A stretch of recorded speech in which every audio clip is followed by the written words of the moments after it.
What is a nice guy? Okay, nice guy is a guy who inaccurately internalized an emotional belief, usually at a very young age, like 2 weeks old, 2 months old, 2 years old, inaccurately internalizes belief that there's something wrong with me. I'm not okay. Now, this isn't an intellectual belief, it's purely an emotional view of self and the world.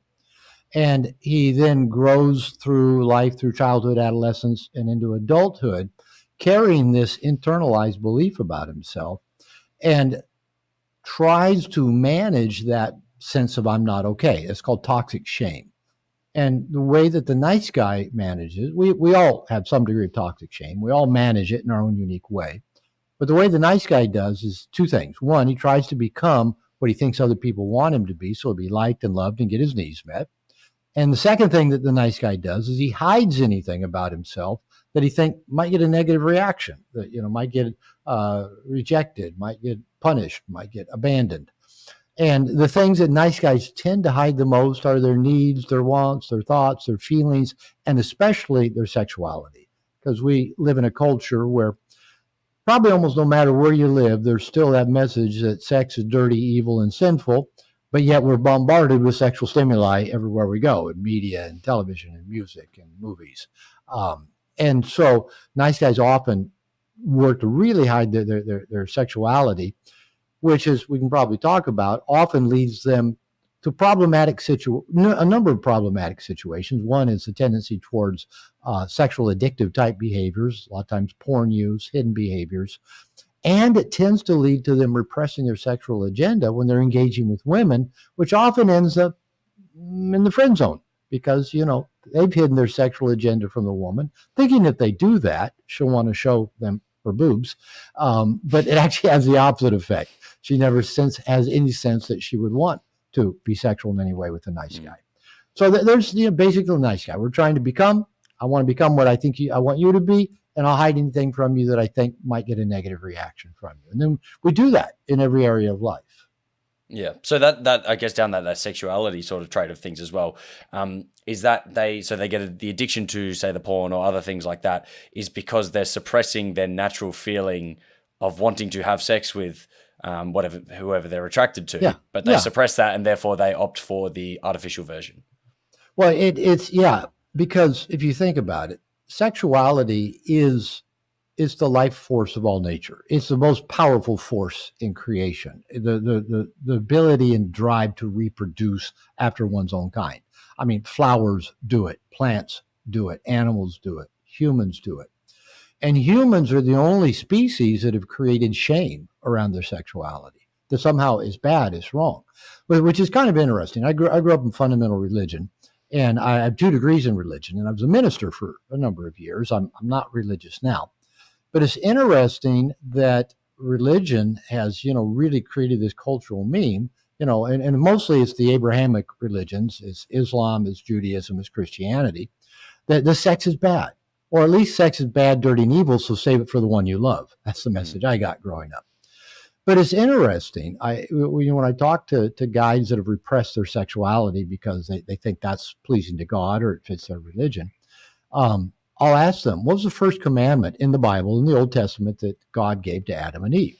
And that you guys usually think, well, don't eat of the fruit of tree of good of evil. I go, no, actually, his first commandment was go fuck a lot. That is literally the first commandment that God gave. And people are going, what? But the Bible puts it poetically.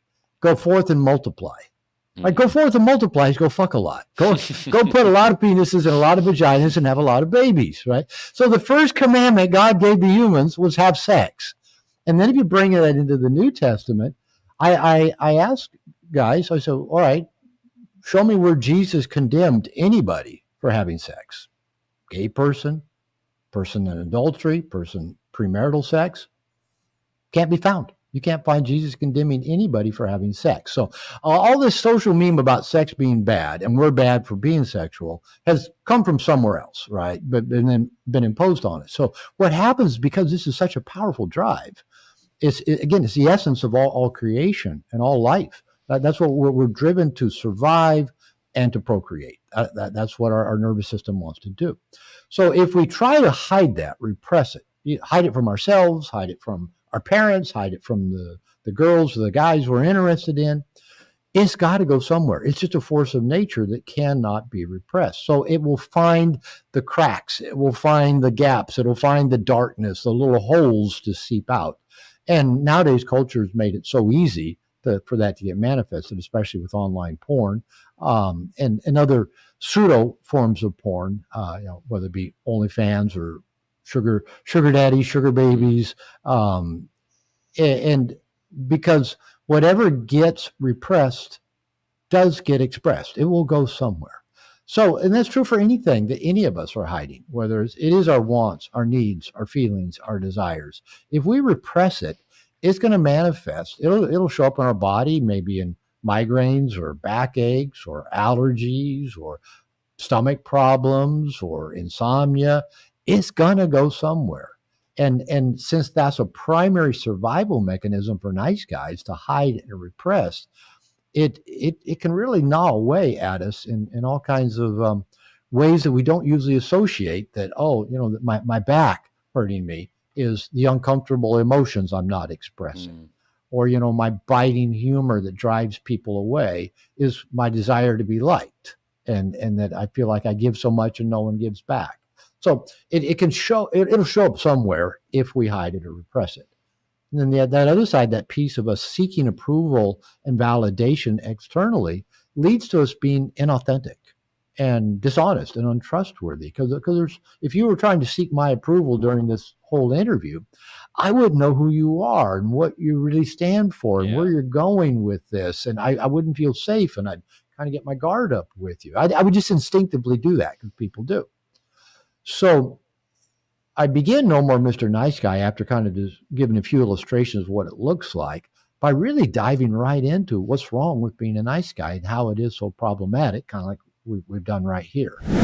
Head over to Jordan Checker Podcast to get the full exclusive experience.